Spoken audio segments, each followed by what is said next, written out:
Dark Sky Dossier, the Bob Lazar story. Welcome to Dark Sky Dossier, where we explore the mysteries that linger in the shadows of our skies and the secrets hidden in the desert darkness. Tonight, we present the complete story of Bob Lazar, the man who claimed to have worked on alien spacecraft at a secret facility near Area 51, and whose revelations in 1989 changed how the world thinks about government secrecy and extraterrestrial technology. If you're fascinated by UFO history, government cover-ups, and the possibility that we are not alone in the universe, this channel is for you. Please take a moment to like this video and subscribe to Dark Sky Dossier for more deep dives into the unexplained phenomena that challenge our understanding of reality. We love hearing from our community of truth seekers and night listeners. Drop a comment below and let us know where you're listening in from and what time it is where you are. Whether you're drifting off to sleep in Texas, working the night shift in California, or just curious about the Bob Lazar mystery from anywhere in the world, we want to hear from you. Now, settle in, get comfortable, and let us take you on a journey into one of the most controversial and compelling stories in UFO history. This is the story of Bob Lazar, the physicist, the whistleblower, and the man who knew too much. The story begins on a warm November evening in 1989, when a man sat in shadow before television cameras in Las Vegas and made claims that would forever change how Americans viewed the desert sky. Introduction. The man who knew too much on a warm November evening in 1989. A man sat in shadow before television cameras in Las Vegas and made claims that would forever change how Americans viewed the desert sky. His face obscured, his voice electronically altered. He called himself Dennis and said he was a physicist who had worked at a secret facility near Area 51. What he described sounded like science fiction: alien spacecraft, reverse-engineered propulsion systems, and a government cover-up that reached the highest levels of power. Within months, the world would know his real name, Bob Lazar. His story was extraordinary. Lazar claimed he had been hired to work at a facility called S-4, located near the now infamous Groom Lake installation in the Nevada desert. There, he said, he examined 9 flying saucers of extraterrestrial origin. He described propulsion systems powered by a mysterious element that didn't exist on Earth's periodic table, element 115. He spoke of gravity amplifiers, antimatter reactors, and technology that bent space and time itself. The reaction was immediate and divided. To believers, Lazar was a whistleblower who had risked everything to expose the truth about alien visitation and government secrecy. To skeptics, he was a fabricator whose technical background didn't hold up to scrutiny and whose story contained too many inconsistencies to be credible. More than 3 decades later, Bob Lazar remains one of the most controversial figures in UFO history. His claims helped transform Area 51 from an obscure military installation into a cultural phenomenon. His technical descriptions influenced how Hollywood depicted alien technology. His testimony inspired countless documentarians, researchers, and believers to question what the government might be hiding in the Nevada desert. But who is Bob Lazar, really? Is he a courageous truth-teller who pulled back the curtain on humanity's greatest secret? Or is he a talented storyteller who crafted an elaborate tale that captured the imagination of millions? This book doesn't claim to answer that question definitively. Instead, it presents Lazar's story as he told it. examines the evidence both supporting and contradicting his claims, and explores the lasting impact of his revelations, whether true, false, or something in between. What follows is the story of a man, a mystery, and a moment in history when the possibility of alien contact felt closer than ever before. It's a story about secret facilities in the desert, government programs hidden from public view, and the thin line between extraordinary truth and extraordinary fiction. The story begins not in the Nevada desert, but in the mind of a young man fascinated by rockets, physics, and the possibility that we are not alone in the universe. Chapter 1. The Physicist from Nowhere. Bob Lazar's story begins in Coral Gables, Florida, where he was born in January 1959. From an early age, Lazar displayed an intense curiosity about how things worked, particularly anything involving rockets, engines, and the mechanics of flight. While other children played with conventional toys, young Bob was building jet-powered bicycles and experimenting with homemade rockets. His fascination with speed and propulsion would become a defining characteristic throughout his life, marking him as someone who didn't just wonder about technology. He wanted to build it, modify it, and push it to its limits. As Lazar grew older, his interests expanded beyond backyard experiments to the theoretical realm of physics.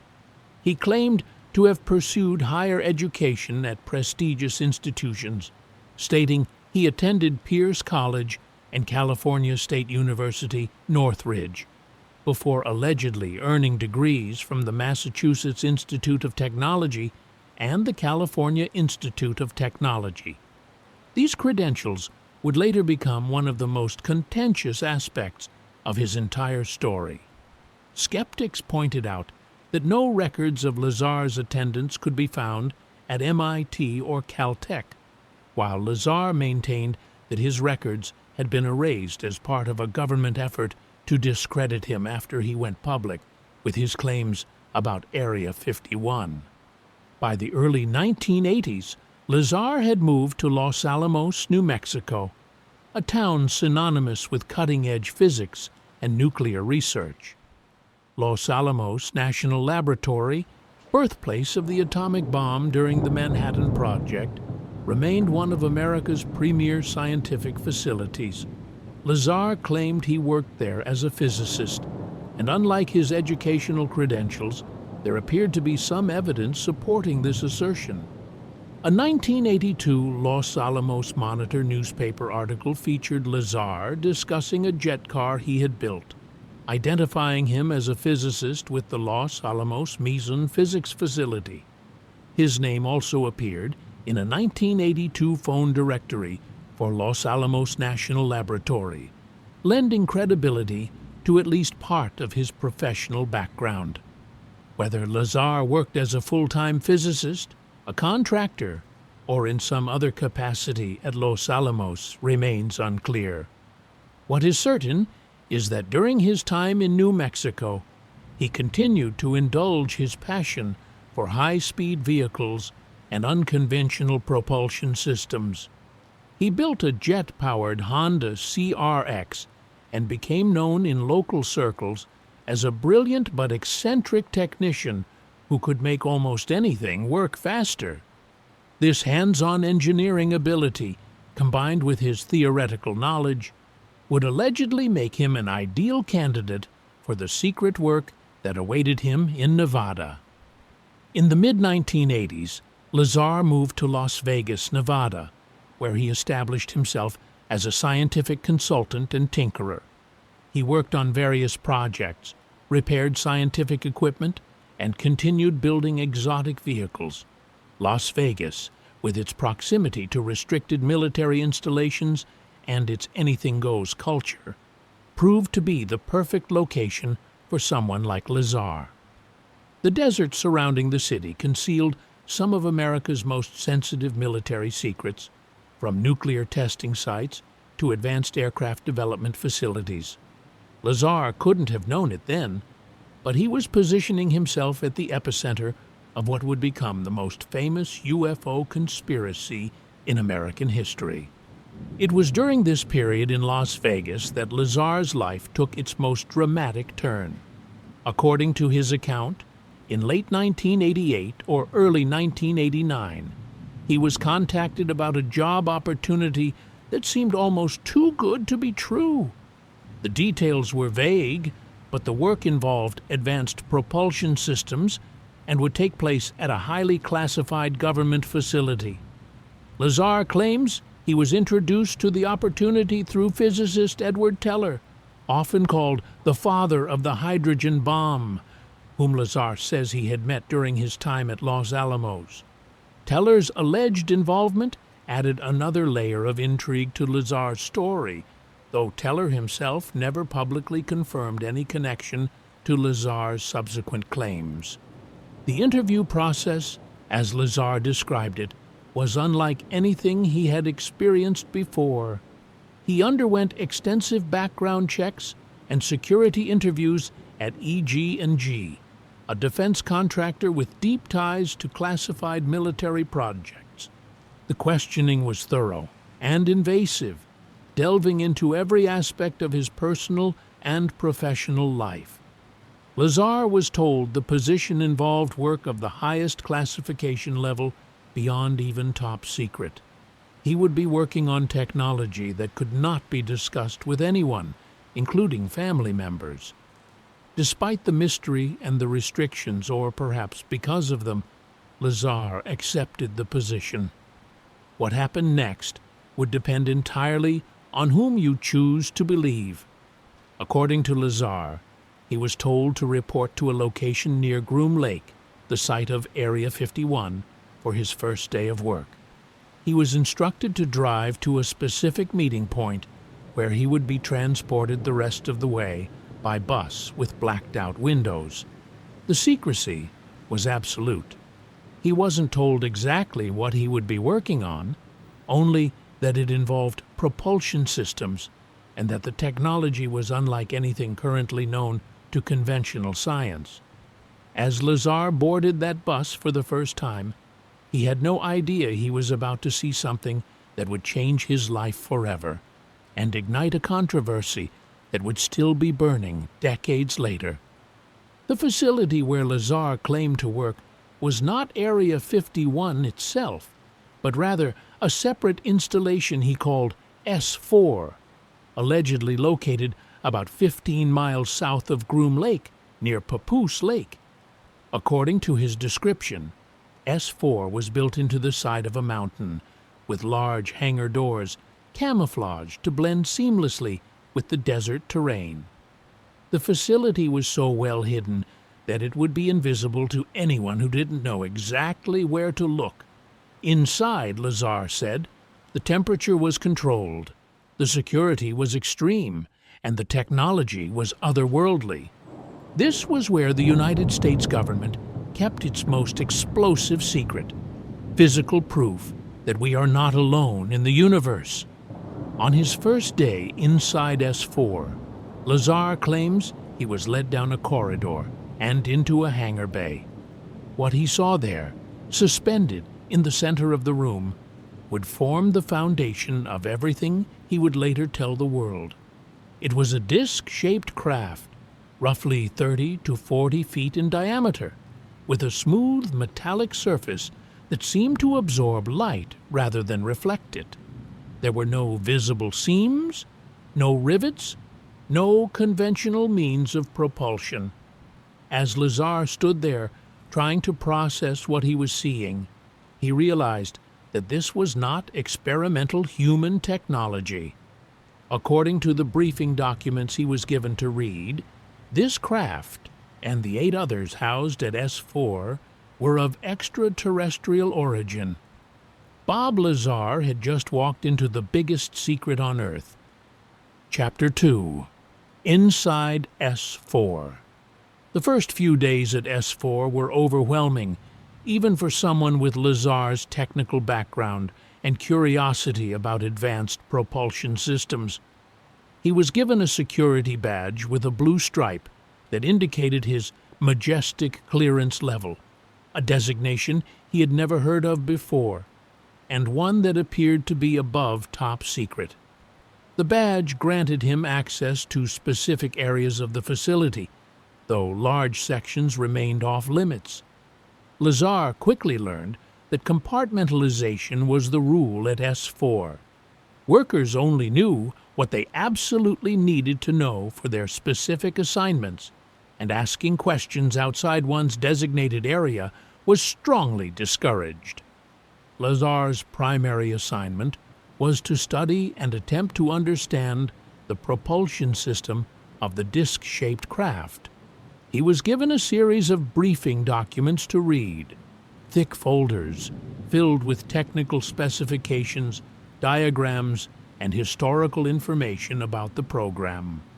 According to Lazar, these documents explained that the craft had been recovered by the United States government and that the program's objective was to reverse engineer the technology for potential military and aerospace applications.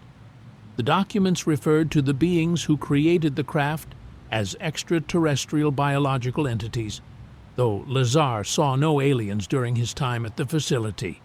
What he did see were their machines, and those machines operated on principles that seemed to violate everything he thought he knew about physics.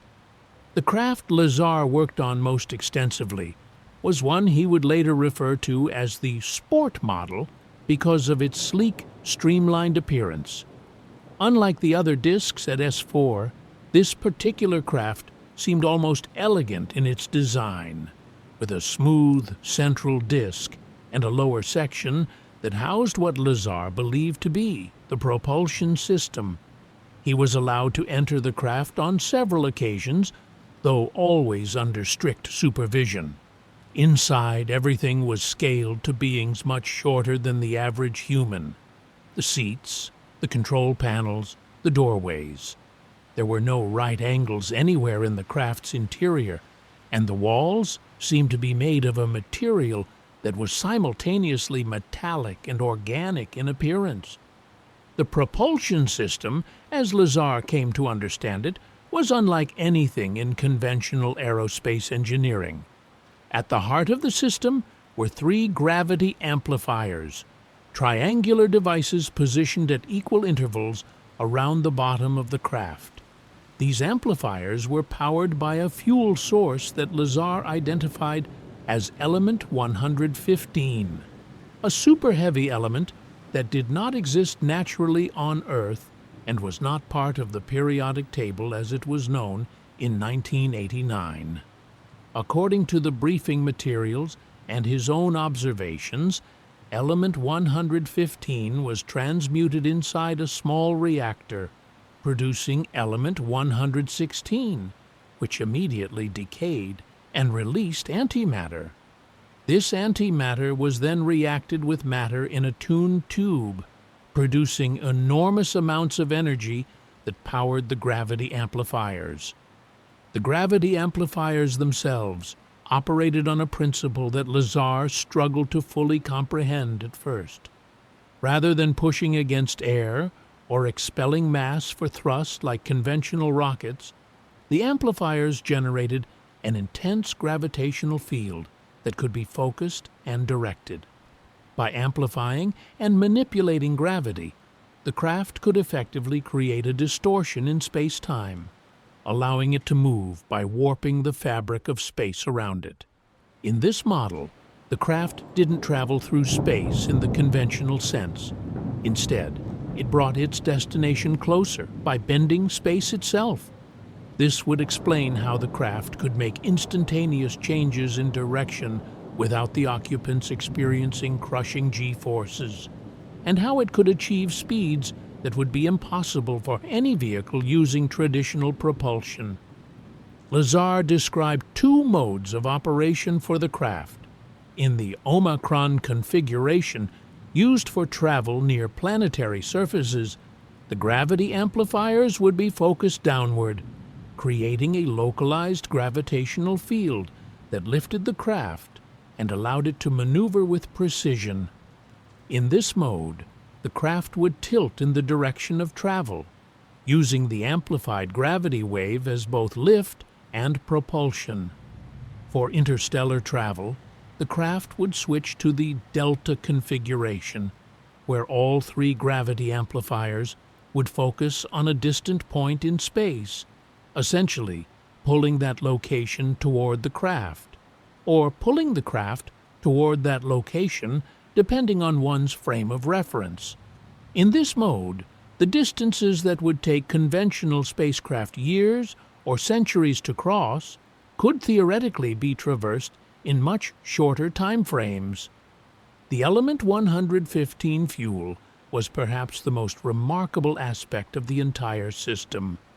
Lazar described it as a heavy, orange-colored metal that was stable enough to handle, but possessed properties unlike any element known to science at the time.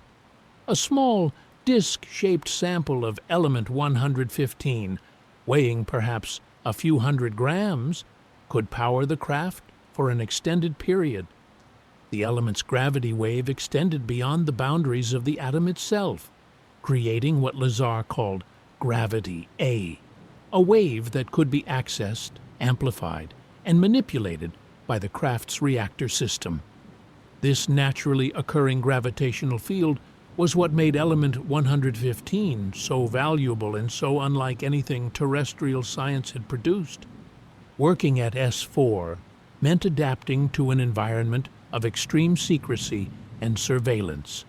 Lazar and the handful of other workers he encountered rarely spoke to each other about their assignments.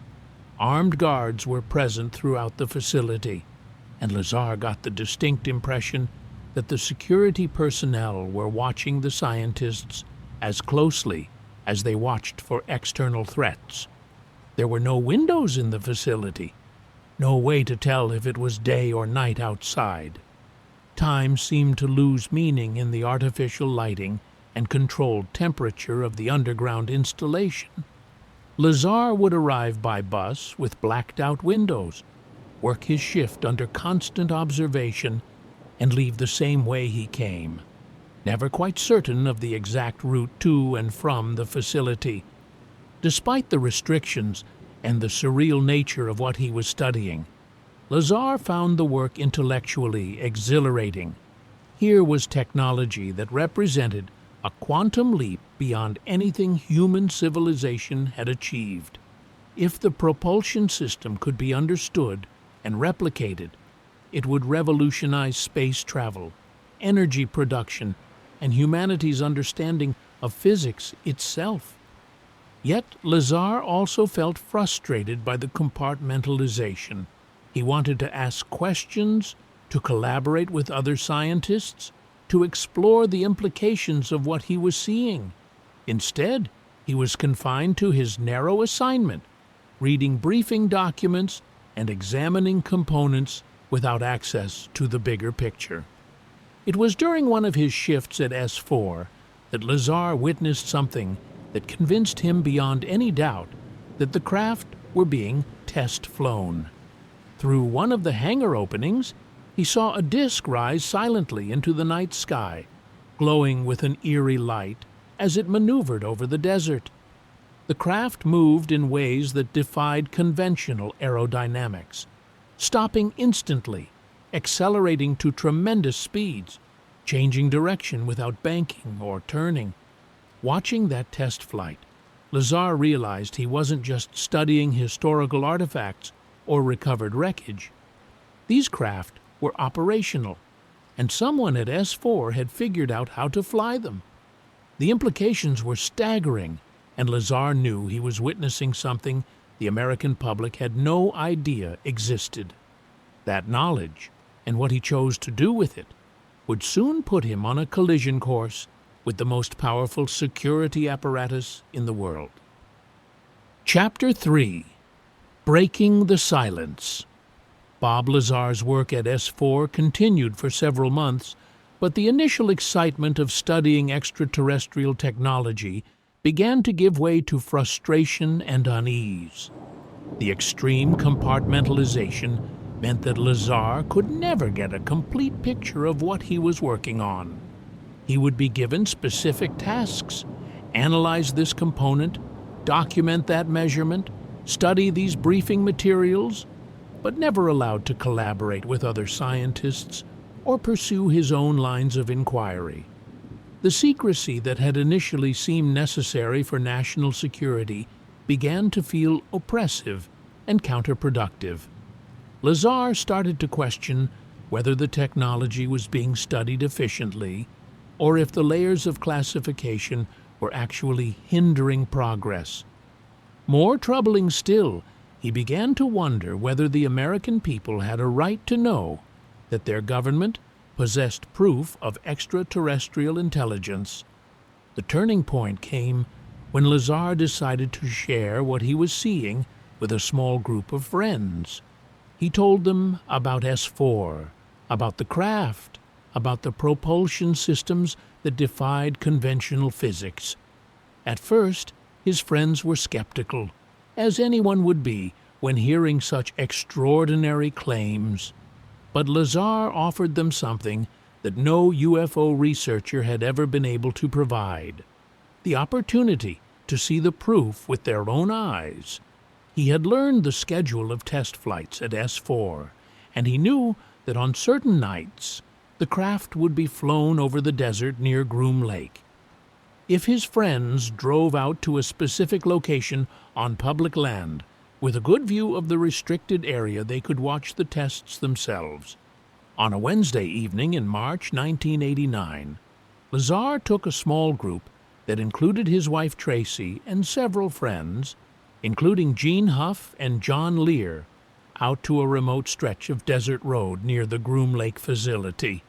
They brought binoculars, video cameras, and a sense of anticipation mixed with skepticism. As darkness fell over the Nevada desert, they waited, scanning the night sky above the distant mountains. Then, right on schedule, they saw it, a glowing disc-shaped object rising above the mountain range, performing maneuvers that no conventional aircraft could duplicate. The craft moved silently, accelerating and stopping with impossible precision, exactly as Lazar had described. His friends were stunned. This wasn't a story anymore. This was real, and they were watching it happen. Lazar organized several more of these desert viewings over the following weeks, bringing different groups of friends to witness the test flights. Each time, the craft appeared as predicted, performing its otherworldly aerial ballet above the restricted military installation. But these excursions to the desert did not go unnoticed.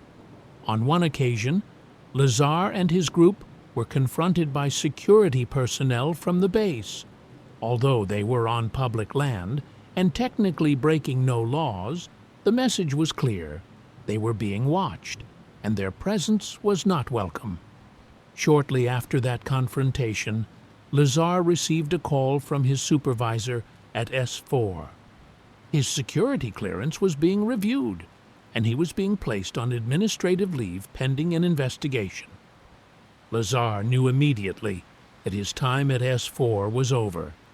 The investigation into his security clearance focused on his personal life, particularly his financial situation and his marriage, which was deteriorating at the time. But Lazar believed the real reason for his termination was the desert viewings. Someone had connected him to the groups of civilians watching the test flights, and that was unacceptable to the security apparatus surrounding the program. Without his clearance, Lazar could no longer access S-4 or continue his work on the propulsion systems. The most fascinating job of his life had ended abruptly, and he was left with knowledge that he had been explicitly forbidden to share, knowledge of a secret so profound that the government would go to extraordinary lengths to protect it. Faced with the loss of his position and convinced that he was being unjustly shut out of the program, Lazar made a decision that would change his life forever. He decided to go public. Through his friend Gene Huff, Lazar made contact with George Knapp, an investigative reporter for KLAS-TV in Las Vegas.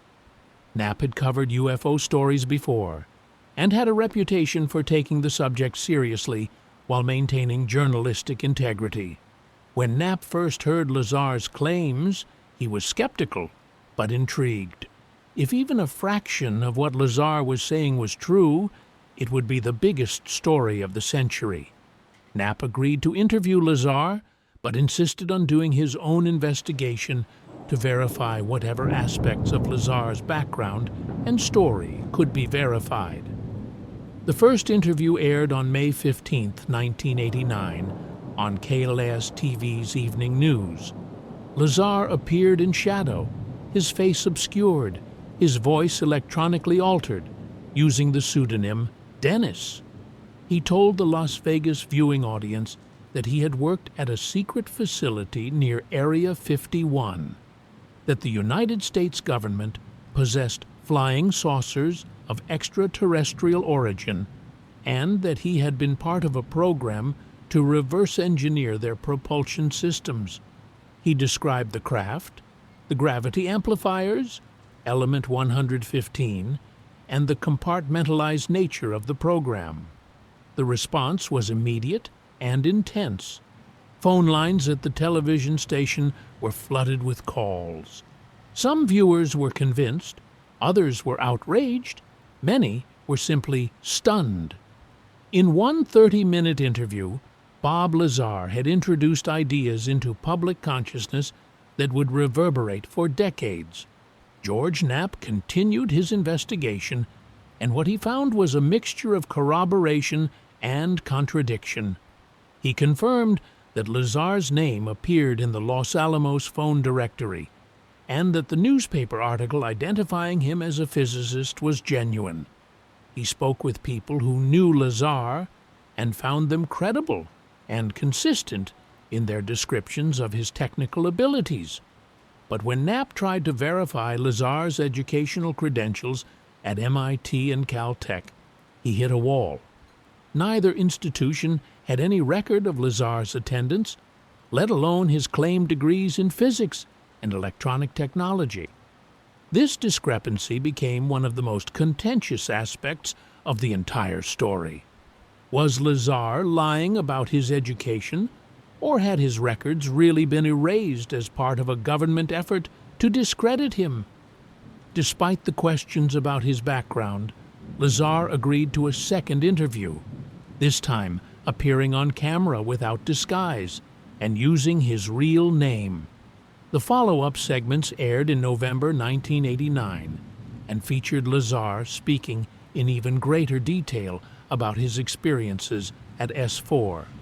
He discussed the briefing documents he had read, which claimed that the extraterrestrial beings came from a star system near the twin binary star system of Zeta Reticuli.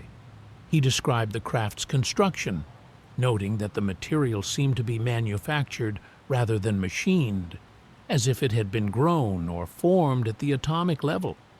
He explained the physics of gravity wave propulsion in terms that were technical enough to sound plausible to those with scientific backgrounds, yet accessible enough for general audiences to grasp the basic concepts.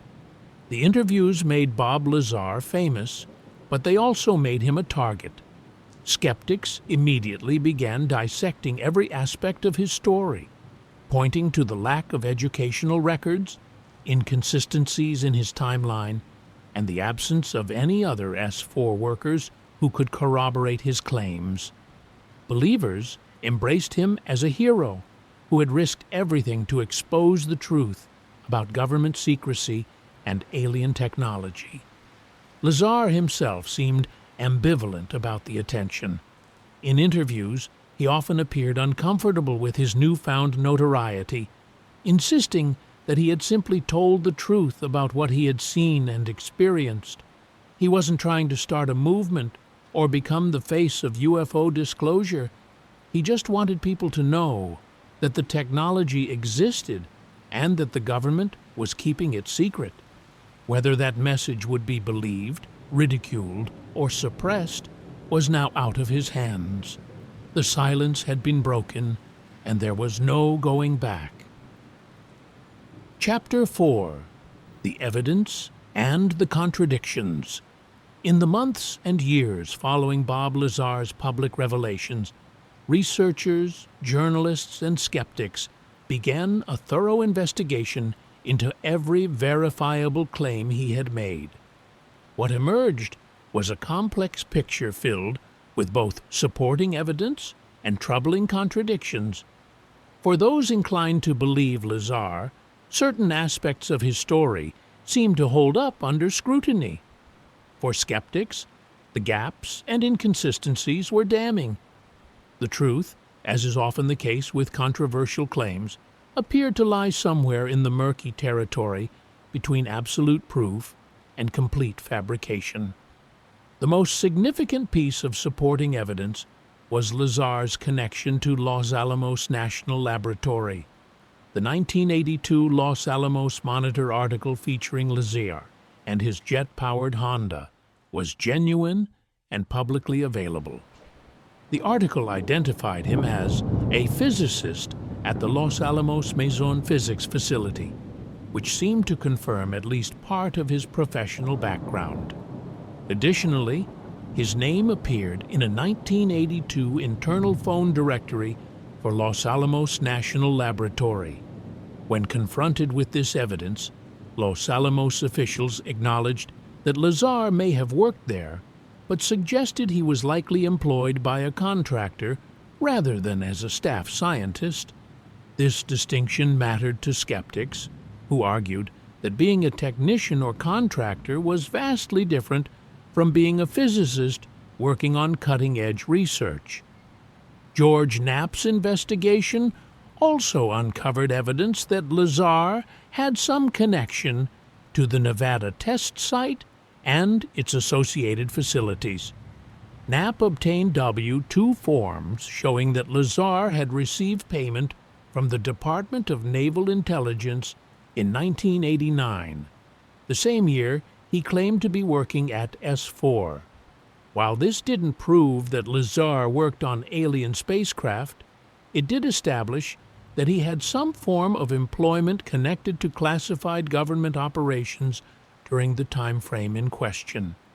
Additionally, several witnesses came forward stating they had seen Lazar at or near the Nevada test site, though none could confirm the specific nature of his work there. The element of Lazar's story that perhaps gained the most credibility over time was his description of element 115. In 1989, when Lazar first made his claims, element 115 did not officially exist. The periodic table ended at element 109, and the existence of super-heavy elements beyond that was purely theoretical. Lazar's detailed description of an orange-colored, stable super-heavy element with unique gravitational properties seemed like pure science fiction to most physicists. However, in 2003, scientists successfully synthesized element 115 in a laboratory for the first time. In 2015, the element was officially added to the periodic table and given the name Moscovium. Believers point to this as evidence that Lazar had inside knowledge of advanced physics. Skeptics counter that theoretical physicists had long predicted the existence of super-heavy elements, and Lazar could have simply extrapolated from existing scientific literature. However, there is a crucial distinction that skeptics emphasize. The element 115 that exists in laboratories bears little resemblance to what Lazar described. Moscovium is highly unstable, existing for only fractions of a second before decaying. It does not form stable metallic samples that can be handled and used as fuel. Lazar's description of element 115 as a stable material with extraordinary properties does not match the reality of what scientists have created.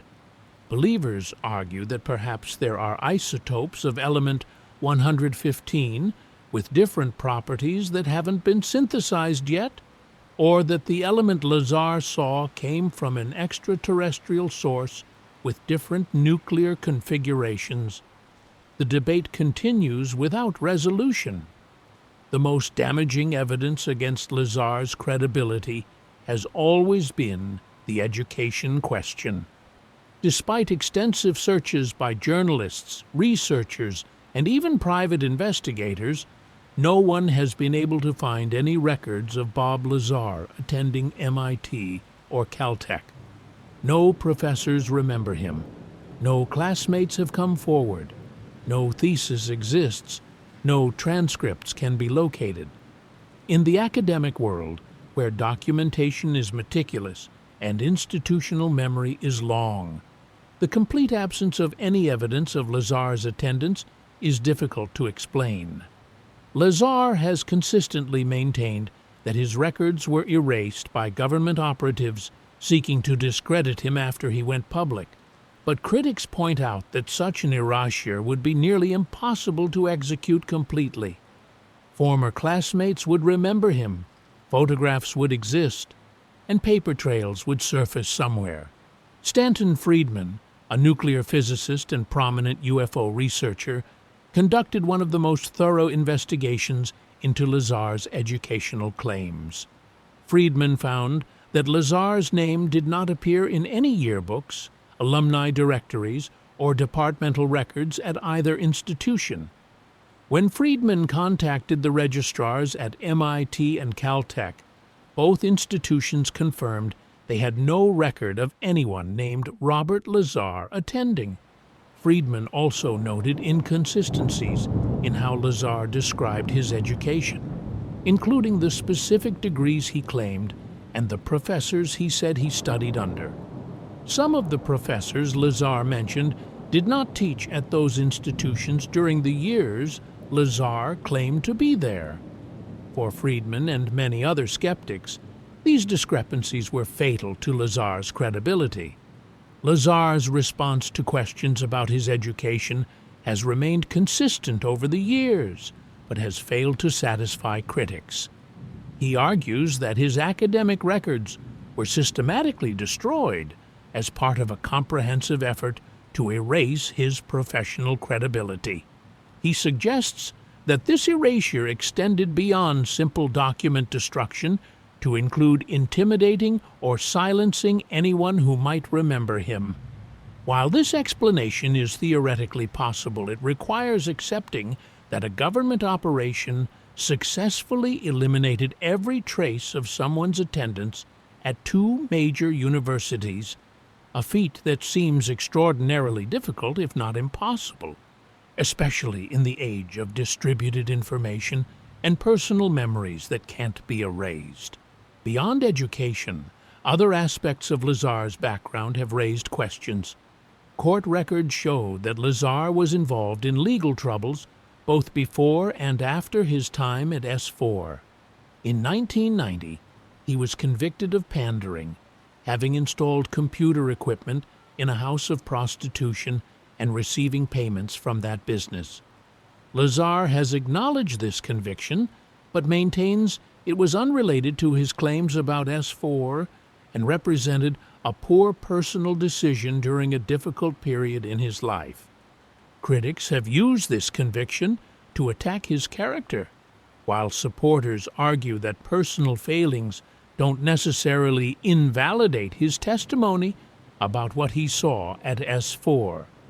The technical aspects of Lazar's story have also been scrutinized by physicists and aerospace engineers. Some have pointed out that certain details of his description of the propulsion system don't align with our current understanding of physics.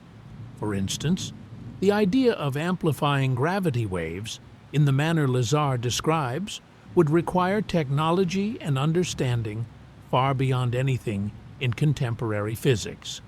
Skeptics argue that Lazar's technical explanations sound superficially scientific, but don't withstand rigorous analysis. Believers counter that this is exactly what you'd expect from technology developed by an extraterrestrial civilization. It would necessarily involve physics beyond our current understanding. The debate circles back on itself, with no clear resolution possible without access to the actual technology Lazar claims to have studied. What remains undeniable is that Bob Lazar knew details about the Groom Lake facility and its operations that were not publicly known in 1989. He correctly identified the existence of security levels and protocols that were later confirmed. He knew about the Janet flights, the unmarked aircraft that transported workers to Area 51 from Las Vegas, before this information was widely available. He described the layout of certain areas near Groom Lake with accuracy that seemed to require first-hand knowledge. Whether this knowledge came from working on alien spacecraft at S-4 or from some other association with classified programs in the area remains the central question. The evidence supports the conclusion that Lazar had some connection to classified work in Nevada, but it neither conclusively proves nor disproves the extraordinary core of his claims. 3 decades later, the evidence and contradictions remain as polarizing as ever, with true believers and hard skeptics, each convinced they have the truth on their side. Chapter 5. The Cultural Impact. Before Bob Lazar's 1989 interviews with George Knapp, Area 51 was a name that appeared occasionally in aviation magazines and obscure government documents, known primarily to military aviation enthusiasts and a small subset of UFO researchers. The facility at Groom Lake was understood to be a testing ground for classified aircraft like the U-2 spy plane and the F-117 stealth fighter. It was secret, certainly, but it was the kind of secret that made sense. A remote location where experimental military technology could be developed away from prying eyes. After Lazar's revelations, Area 51 transformed into something far more mythical. It became synonymous with alien technology, government cover-ups, and the possibility that humanity's greatest secret was hidden beneath the Nevada desert. The transformation was remarkably swift. Within months of Lazar's interviews airing on Las Vegas television, Area 51 entered the popular lexicon as the definitive location of alleged alien contact and reverse engineering programs. The remote installation that had existed in relative obscurity for decades suddenly became a pilgrimage site for UFO enthusiasts, conspiracy theorists, and curious tourists. The small town of Rachel, Nevada, located near the perimeter of the restricted area, began attracting visitors from around the world. A local establishment renamed itself the Little Ale Inn, selling alien-themed merchandise and offering rooms to travelers who came hoping to catch a glimpse of something extraordinary in the night sky. Hollywood seized upon the cultural moment with enthusiasm. The 1996 blockbuster Independence Day featured Area 51 as a central location, depicting it as the secret repository of a recovered alien spacecraft and the base from which humanity launches its counterattack against an alien invasion. The film's portrayal drew directly from ideas that Lazar had introduced to popular culture: reverse-engineered alien technology, underground facilities, and government secrecy, spanning decades. While the movie was science fiction, it reflected and amplified the public's fascination with Area 51 as a place where the impossible might be real. Television shows like The X-Files similarly incorporated Area 51 into their mythology, treating it as an established fact that the government was hiding evidence of extraterrestrial contact at the facility. The broader UFO research community had mixed reactions to Lazar's claims and their cultural impact. Some researchers embraced Lazar as a credible whistleblower, whose testimony provided the most detailed insider account of government involvement with alien technology ever made public. Organizations focused on UFO disclosure pointed to Lazar as evidence that their decades of investigation had been vindicated. The government did possess alien craft, and now someone from inside the program had confirmed it. These researchers built upon Lazar's foundation, developing theories about how the technology might work, who might be operating these secret programs, and why the government felt compelled to keep such monumental discoveries hidden from the public. Other UFO researchers, however, were deeply skeptical of Lazar and concerned that his story, particularly its unverifiable elements, would damage the credibility of serious UFO investigation. Researchers like Stanton Friedman argued that Lazar's educational credentials didn't check out, that his technical explanations contained errors, and that embracing his story without solid evidence would make the entire field look gullible and unscientific.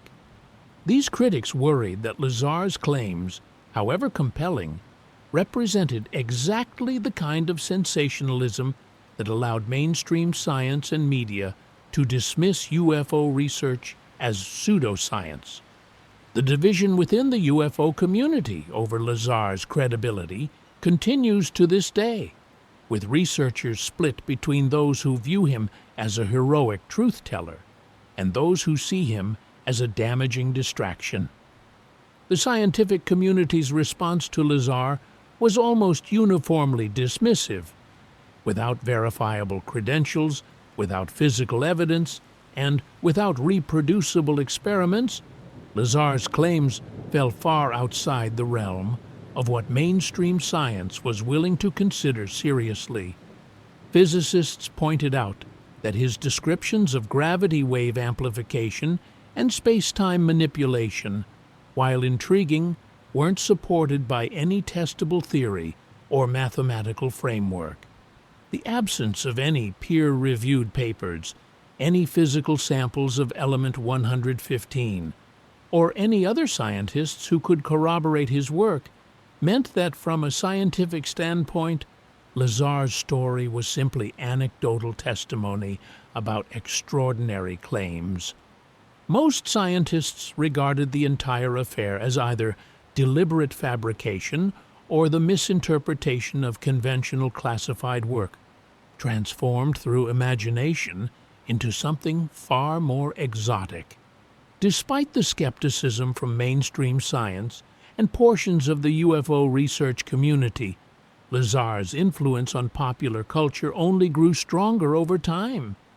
Area 51 became a fixture in video games, appearing in titles like Grand Theft Auto San Andreas and Call of Duty. It featured in countless documentaries, books, and television specials about government secrets and alien contact. The famous Storm Area 51 event of 2019, which began as a joke on social media but evolved into an actual gathering of thousands of people in the Nevada desert, demonstrated the enduring fascination with the facility that Lazar had helped create. The event's tagline, "They can't stop all of us," reflected a playful but genuine belief among many that something extraordinary was being hidden at Groom Lake. The phrase Area 51 itself became cultural shorthand for government secrecy and hidden truth.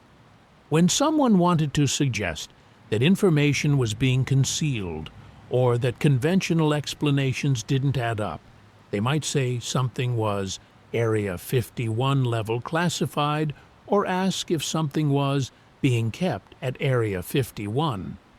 The facility transcended its origins as a classified military installation and became a symbol, a metaphor, and a myth. This cultural transformation can be traced directly back to Bob Lazar's interviews in 1989. Whether or not his specific claims about S-4 and alien spacecraft were true, his impact on how Americans thought about government secrecy, military technology, and the possibility of extraterrestrial contact was undeniable and profound. The tourism industry around Area 51 became surprisingly robust. The Nevada Department of Transportation officially designated State Route 375, which runs near the facility, as the extraterrestrial highway in 1996.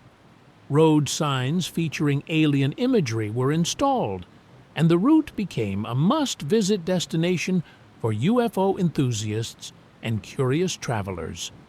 The town of Rachel, with a population that rarely exceeded 100 people, saw thousands of visitors annually, all drawn by the mystique that Lazar had helped create. Local businesses sold alien-themed souvenirs, maps showing the best viewpoints for watching the skies, and T-shirts proclaiming that visitors had survived their journey to Area 51. The United States Air Force, which had never officially acknowledged the existence of Area 51 for decades, was forced to adapt to the facility's cultural prominence. For years, the military maintained that the restricted area around Groom Lake was simply a training range, neither confirming nor denying the facility's existence or purpose.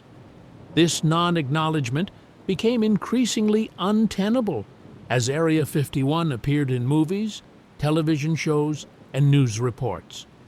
Finally, in 2013, the CIA officially acknowledged the existence of Area 51 for the first time in declassified documents, though the acknowledgement focused on the facility's use for testing spy planes and made no mention of alien spacecraft or reverse engineering programs.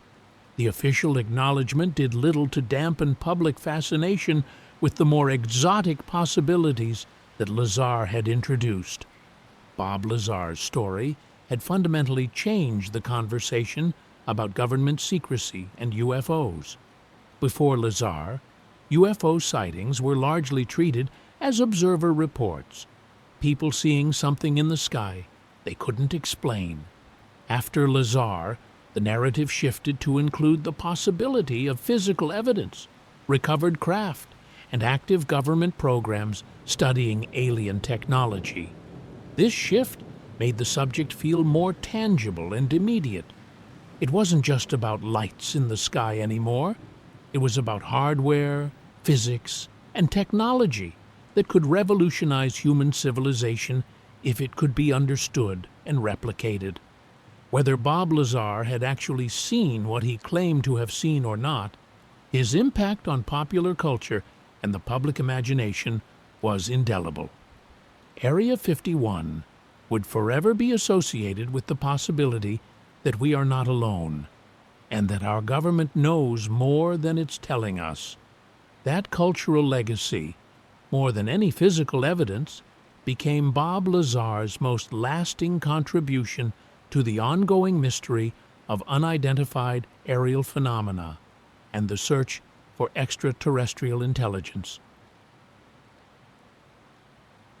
Chapter 6. Life After Disclosure. Going public with claims about alien spacecraft and government secrecy came with consequences that Bob Lazar could not have fully anticipated in 1989.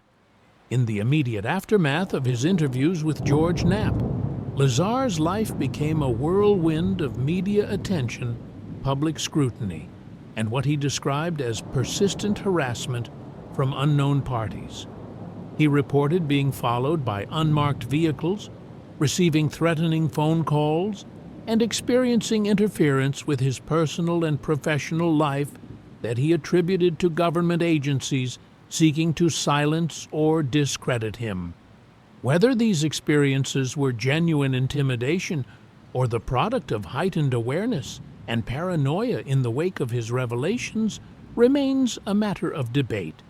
But they undoubtedly shaped how Lazar approached the rest of his life. In the early 1990s, Lazar largely retreated from the public spotlight. He had said what he wanted to say, had told his story to anyone willing to listen, and seemed to have little interest in becoming a permanent fixture on the UFO lecture circuit. Unlike many figures in the UFO community who built careers around their claims and experiences, Lazar returned to a more private existence. He moved to Michigan for a period, putting distance between himself and the Nevada desert where his story had unfolded. During this time, he focused on building a business rather than promoting his UFO testimony. He established United Nuclear Scientific Equipment and Supplies, a company that sold scientific equipment, chemicals, and educational materials to schools, laboratories, and hobbyists. United Nuclear became Lazar's primary focus for years, allowing him to use his technical skills and scientific knowledge in a commercial context. The company sold everything from Geiger counters to chemicals for educational experiments, catering to science teachers, amateur researchers, and curious individuals who wanted to conduct their own experiments. It was legitimate work that kept Lazar connected to the scientific community in a practical way, even if mainstream science had rejected his claims about S-4 and alien propulsion systems. The business also kept him out of the constant media cycle that surrounded UFO controversies, giving him the relative anonymity he seemed to prefer. However, Lazar could never fully escape his past. The UFO community continued to reference his testimony, researchers continued to investigate his claims, and new generations of people interested in Area 51 and government secrecy discovered his story through documentaries, books, and internet discussions. Periodically, Lazar would grant interviews or make appearances, usually when asked directly by journalists or filmmakers he trusted. He remained consistent in his core narrative. He had worked at S-4. He had seen alien spacecraft. He had studied their propulsion systems, and the government possessed technology that could transform human civilization if it were ever released to the public. But he showed little interest in elaborating beyond what he had already said or in joining the broader UFO disclosure movement. His personal life also faced challenges. His marriage to Tracy, which was already troubled during his time at S-4, ended in divorce. He later married Joy White, who became a supportive partner willing to defend him against critics and stand by his claims. Joy occasionally spoke publicly about the harassment they experienced and about her belief in Bob's honesty and credibility. Having someone in his corner who believed his story and supported him through decades of controversy seemed to provide Lazar with stability that had been missing during the chaotic period when he first went public.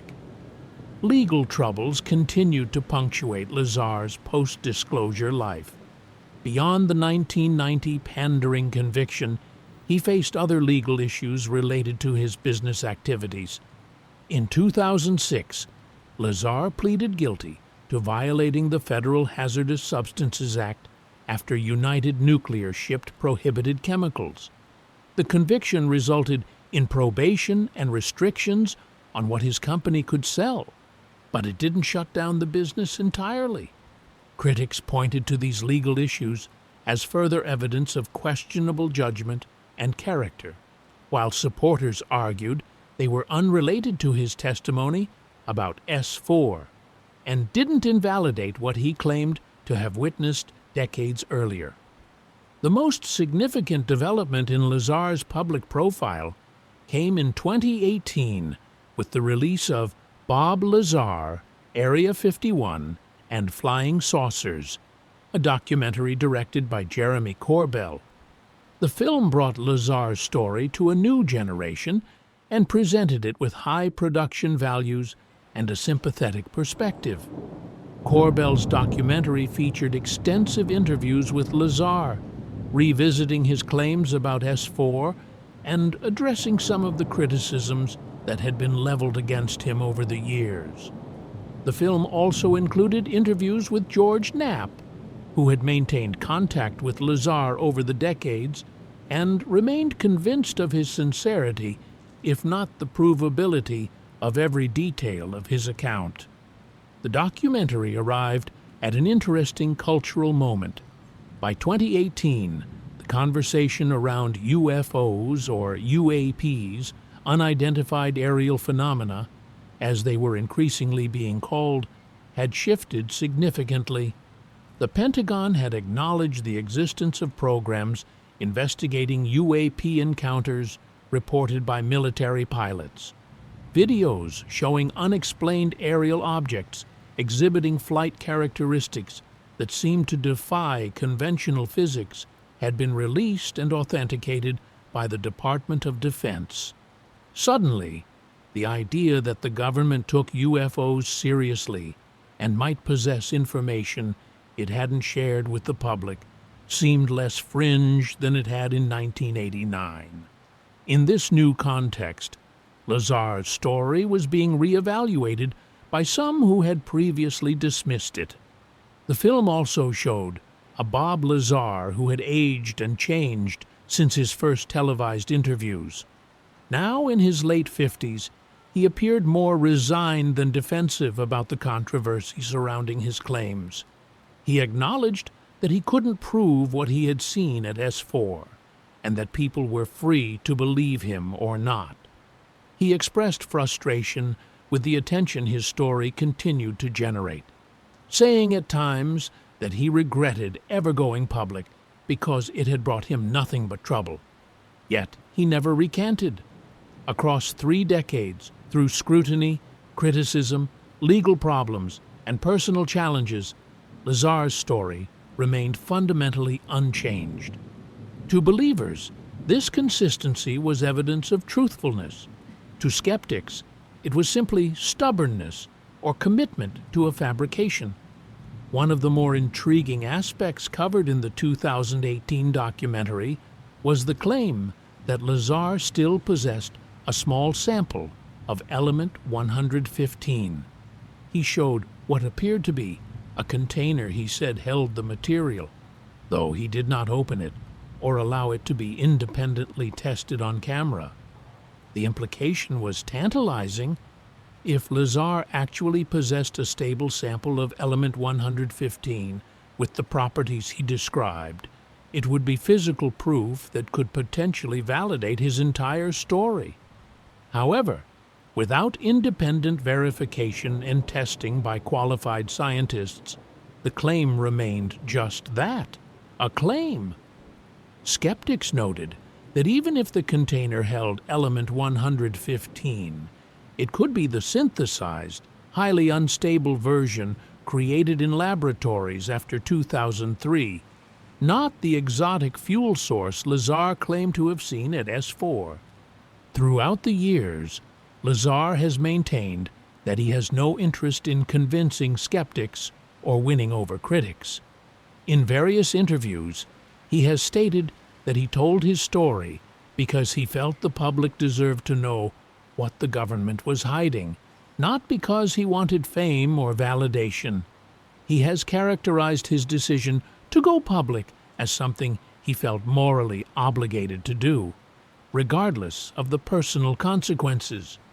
This attitude has earned him respect from supporters who see him as someone who sacrificed his career and privacy for the truth, and skepticism from critics who view it as a convenient way to avoid accountability for claims he cannot substantiate.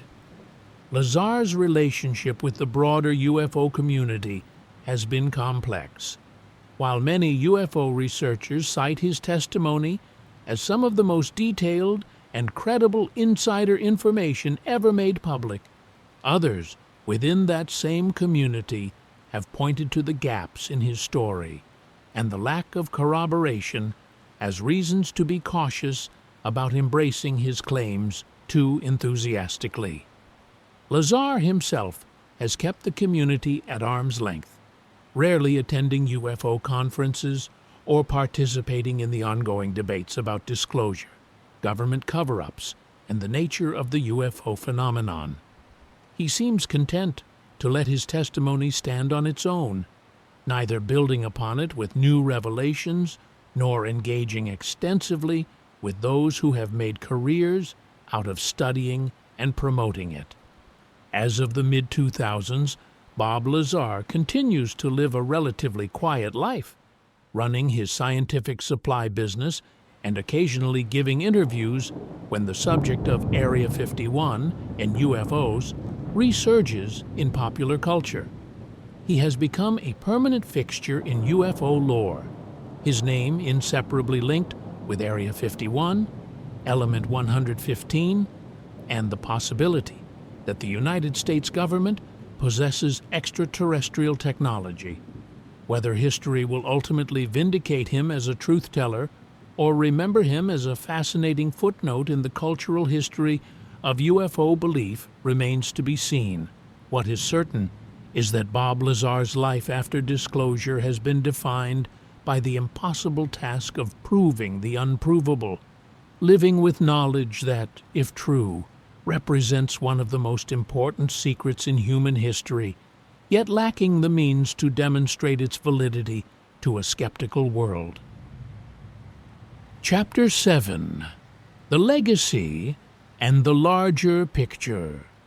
Bob Lazar's story exists within a much broader context of government secrecy, UFO investigations, and humanity's ongoing question about whether we are alone in the universe.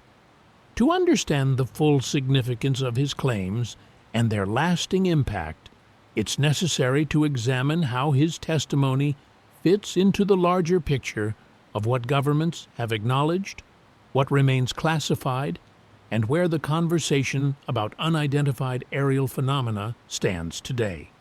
The landscape has changed dramatically since 1989, with developments that Lazar's supporters argue validate aspects of his story, while skeptics maintain that recent revelations have nothing to do with alien spacecraft at Area 51. The most significant shift in recent years has been the United States government's acknowledgement that UAPs, the new preferred term for what used to be called UFOs, represent a genuine issue worthy of serious study. In 2017, the New York Times published a bombshell article revealing the existence of the Advanced Aerospace Threat Identification Program, a Pentagon initiative that ran from 2007 to 2012, investigating reports of unidentified aerial phenomena encountered by military personnel. The program's existence was confirmed by the Department of Defense, and several videos showing unexplained objects exhibiting extraordinary flight characteristics were released and authenticated as genuine footage captured by Navy pilots. These videos, including the famous Tic Tac encounter from 2004, showed objects that appeared to violate the known laws of physics, accelerating instantaneously, making impossible turns without visible means of propulsion, and traveling at speeds that would destroy any known aircraft. The pilots who witnessed these objects described them in terms that echoed some of what Lazar had said decades earlier about the craft at S-4. No visible engines, silent operation, and maneuvers that seemed to ignore inertia and gravity. For Lazar's supporters, these revelations suggested that the government had indeed been studying exotic aerospace technology for years, lending credibility to the idea that programs like the one Lazar described at S-4 could exist. In June 2021, the Office of the Director of National Intelligence released a preliminary assessment on UAPs to Congress. The report examined 144 incidents of unexplained aerial phenomena reported by military personnel between 2004 and 2021. The assessment concluded that the objects were physical, that they posed a potential safety and national security concern, and that most could not be explained by known technology or natural phenomena. While the report made no mention of extraterrestrial origins and was careful to avoid speculative conclusions, it represented an unprecedented official acknowledgement that the United States government was taking these encounters seriously and could not explain them with conventional explanations. This new era of limited government transparency about UAPs has created an environment where claims like Lazar's are being reconsidered by some who previously dismissed them entirely. If the government is now admitting that unexplained objects with extraordinary capabilities are being encountered regularly by trained military observers, the argument goes, then perhaps the more extreme possibility that some of these objects are of extraterrestrial origin and that the government has been studying recovered craft deserves more serious consideration.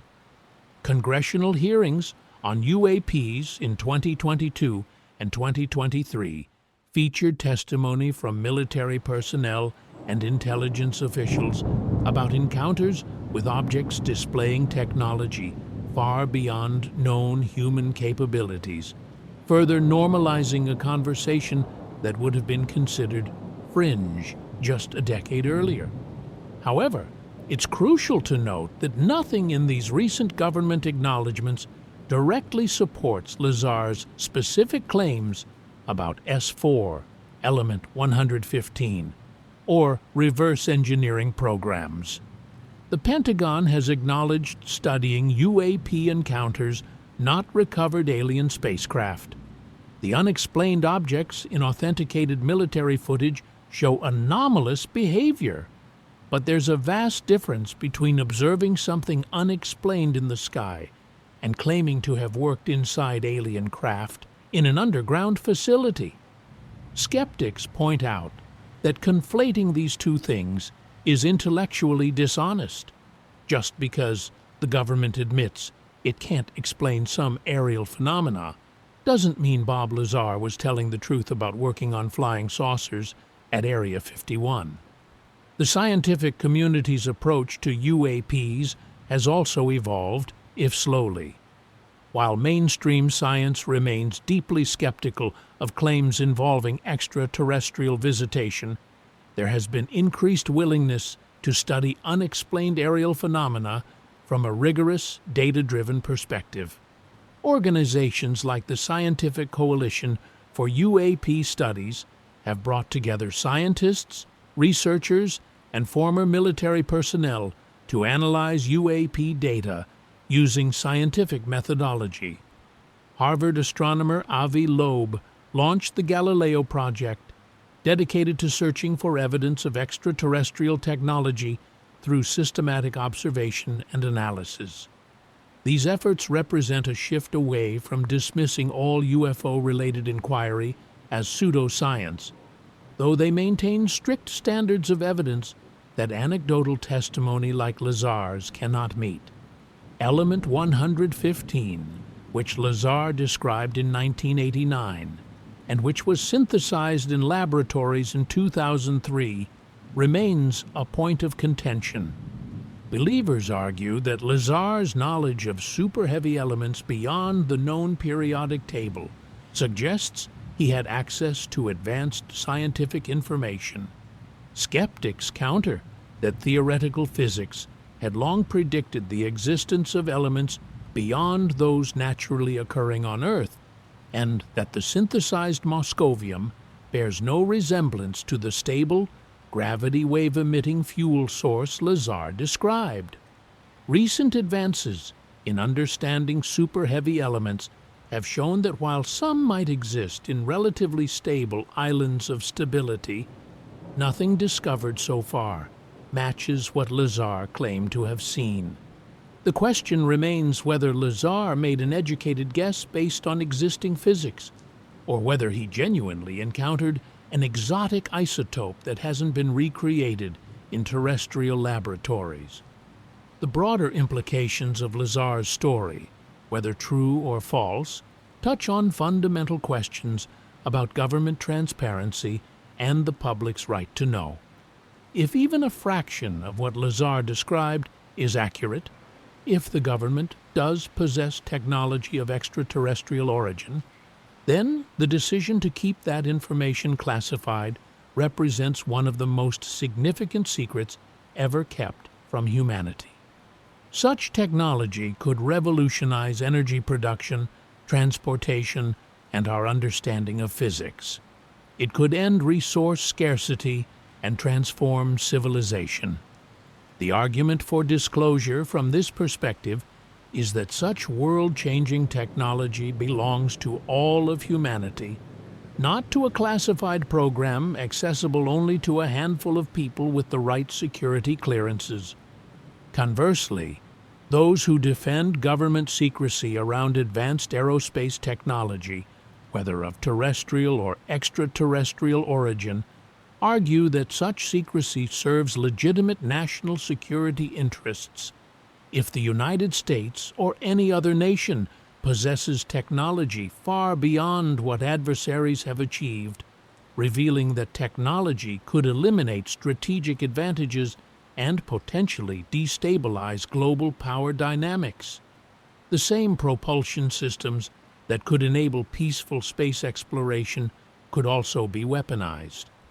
From this perspective, keeping such technology classified, if it exists, might be a necessary, if uncomfortable reality of living in a world where nations compete for military and technological supremacy.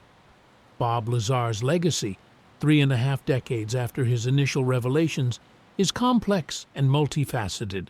He succeeded in transforming Area 51 from an obscure military facility into a cultural icon and symbol of government secrecy. He introduced concepts about gravity wave propulsion and super-heavy elements into popular discourse years before some of those ideas gained scientific credibility. He inspired countless researchers, filmmakers, and curious individuals to question official narratives about UFOs and to demand greater transparency from government agencies. Whether his specific claims about S-4 are true or not, his impact on how the public thinks about these issues is undeniable. For believers, Lazar remains a heroic figure who risked everything to expose what he believed was the truth. They point to the consistency of his story over decades, to the technical details that have proven prescient, and to the recent government acknowledgments about UAPs as vindication that Lazar was telling the truth all along. They see him as someone who tried to give humanity access to knowledge that could transform our world, only to be silenced and discredited by a system determined to maintain control over that knowledge. In this view, Lazar's inability to prove his claims is not evidence of fabrication, but rather proof of how effectively the government can suppress information it wants to keep secret. For skeptics, Lazar is a cautionary tale about the dangers of accepting extraordinary claims without extraordinary evidence. They point to the educational credentials that cannot be verified, the technical explanations that don't align with known physics, and the absence of any corroborating witnesses or physical evidence as reasons to reject his story. They worry that uncritical acceptance of claims like Lazar's undermines legitimate scientific inquiry into aerial phenomena and makes it easier for governments to dismiss all UFO-related questions as the domain of conspiracy theorists and true believers. In this view, Lazar's legacy is one of confusion and distraction, pulling attention away from verifiable phenomena toward unprovable claims about secret bases and alien technology. The truth about Bob Lazar, what he really saw, what he really did, and whether his story reflects reality or fantasy, may never be definitively established, unless someone produces physical evidence of the craft and technology he described, unless classified documents are declassified that confirm the existence of S-4 and its purpose, unless other witnesses come forward with corroborating testimony, the story will remain in the realm of the unverifiable. For some, this uncertainty is frustrating and unsatisfying. For others, it's precisely what makes the story so compelling.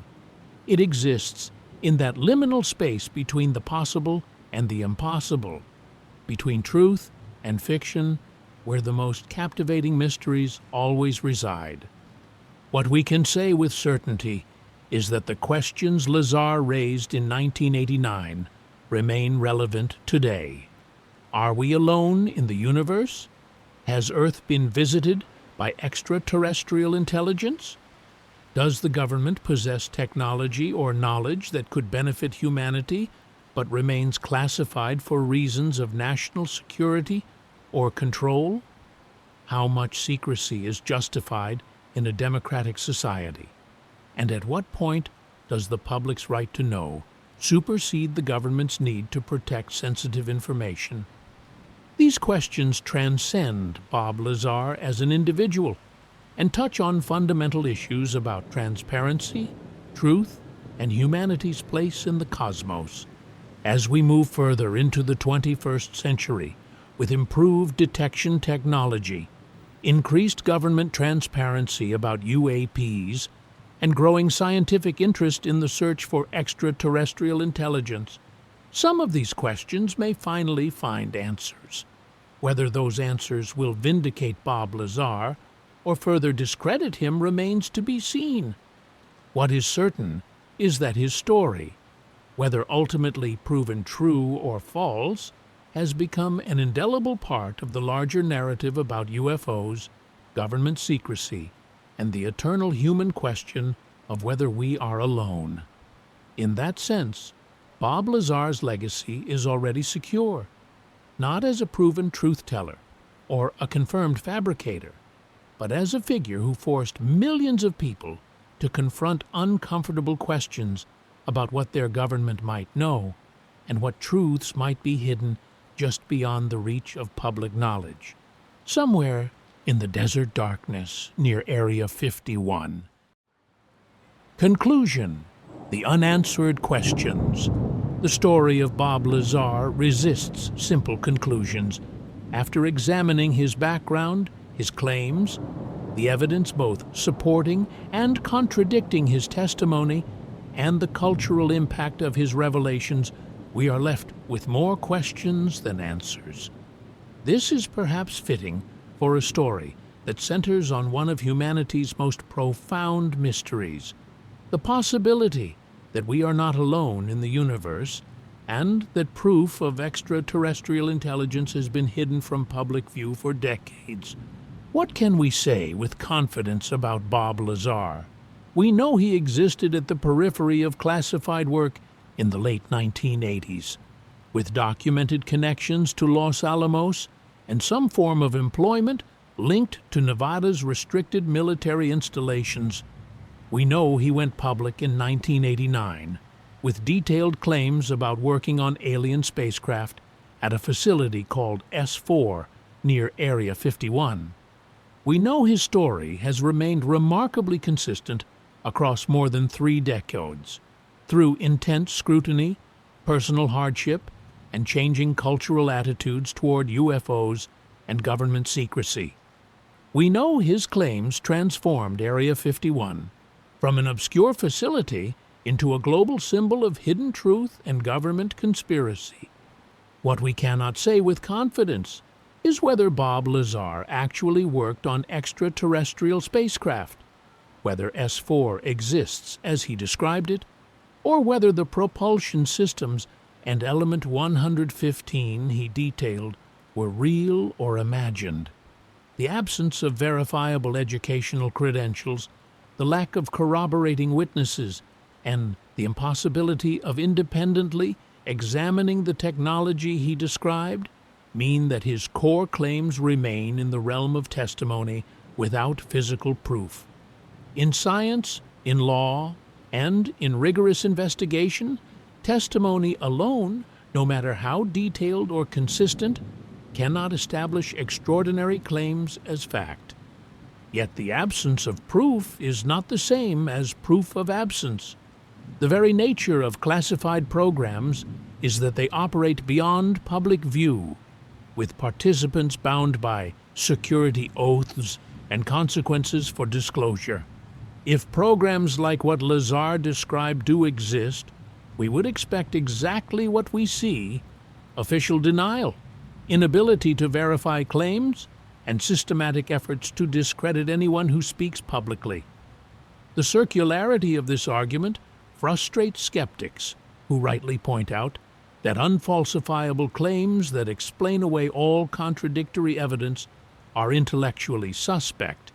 But it also resonates with those who understand how classification systems work and how governments have historically hidden significant programs from public knowledge for decades. The question of Bob Lazar's credibility ultimately comes down to individual judgment about what constitutes sufficient evidence and how much weight to give various factors. Those who believe him emphasize his technical knowledge, his consistency, his willingness to endure decades of criticism, and the prescient aspects of his testimony like Element 115. Those who disbelieve him focus on the educational credentials that cannot be verified, the technical details that don't align with known physics, and the absence of any physical evidence or corroborating witnesses. Both positions have merit, and neither can be definitively proven with the information currently available. Perhaps the more important question is not whether Bob Lazar told the truth, but what his story reveals about how we think about government secrecy, scientific possibility, and our place in the universe. His testimony struck a chord in 1989 and continues to resonate today because it speaks to deep-seated beliefs about what governments hide and what truths might exist beyond official narratives. In an era when trust in institutions has eroded and conspiracy theories flourish, Lazar's story provides a framework for understanding why so many people believe that significant truths are being kept from them. Whether that belief is justified or paranoid depends on one's assessment of government trustworthiness and the likelihood of such profound secrets being successfully maintained. The recent acknowledgments from the Pentagon about unidentified aerial phenomena suggest that, at minimum, the conversation about unexplained objects in our skies has moved from the fringes to the mainstream. Congressional hearings, authenticated military footage, and official reports acknowledge that something is happening that current science cannot fully explain. This doesn't validate Lazar's specific claims about S-4 and reverse-engineered spacecraft, but it does establish that dismissing all UFO-related inquiry as nonsense is no longer tenable. The government is admitting there are genuine mysteries in our skies, even if the nature and origin of those mysteries remain unclear. What would it take to resolve the Bob Lazar question definitively? Physical evidence would be the most compelling. A sample of element 115 with the properties he described, independently tested and verified by multiple laboratories. Declassification of documents confirming the existence of S-4 and its purpose would settle the matter. Testimony from other participants in the alleged program would provide crucial corroboration. Without such evidence, the story remains locked in ambiguity, with believers and skeptics each convinced they have assessed the available information correctly. Bob Lazar himself seems to have made peace with this ambiguity. In recent interviews, he expresses neither missionary zeal to convert skeptics nor defensiveness about criticism. He told his story, he maintains it is true, and he appears largely indifferent to whether people believe him. This attitude frustrates both his strongest supporters, who wish he would be more aggressive in defending his claims, and his harshest critics, who view his resignation as evidence that he knows his story cannot withstand rigorous scrutiny. But it may also be the only psychologically sustainable position for someone living with unprovable knowledge, or living with a story he created that has taken on a life far beyond what he anticipated. The legacy of Bob Lazar extends beyond the question of his personal credibility. He changed how millions of people think about Area 51, government secrecy, and the possibility of extraterrestrial technology on Earth. He introduced concepts and terminology that became part of popular culture. He inspired researchers, filmmakers, and curious individuals to question official narratives and demand transparency. Whether he was a whistleblower, revealing humanity's greatest secret, or a storyteller who crafted a compelling narrative, his impact on the cultural conversation about UFOs and government secrecy is undeniable and lasting. As we look to the future, the questions Bob Lazar raised in 1989 remain as relevant as ever.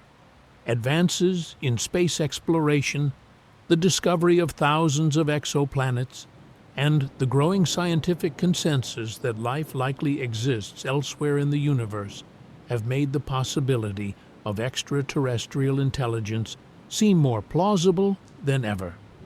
At the same time, improved detection technology and increased willingness by governments to acknowledge unexplained aerial phenomena suggest we may be entering an era of greater transparency about what is known and what remains mysterious. Will we eventually learn that Bob Lazar was telling the truth? Will documents be declassified that confirm his story? Will physical evidence emerge that validates his claims? Or will his testimony remain what it is today? A fascinating, controversial, and ultimately unverifiable account that divides believers and skeptics, that challenges our assumptions about government secrecy and scientific possibility, and that refuses to provide the clear answers we seek. The story of Bob Lazar is not finished. As long as questions remain about UFOs, about government secrecy, and about whether we are alone in the universe, his testimony will continue to be examined, debated, and reconsidered by new generations seeking answers to these eternal mysteries. Whether he will be remembered as the man who revealed the truth or the man who created one of the most compelling UFO stories ever told may depend on revelations yet to come, or may remain forever ambiguous, a mystery as enduring as the desert sky above Area 51, where lights sometimes move in ways that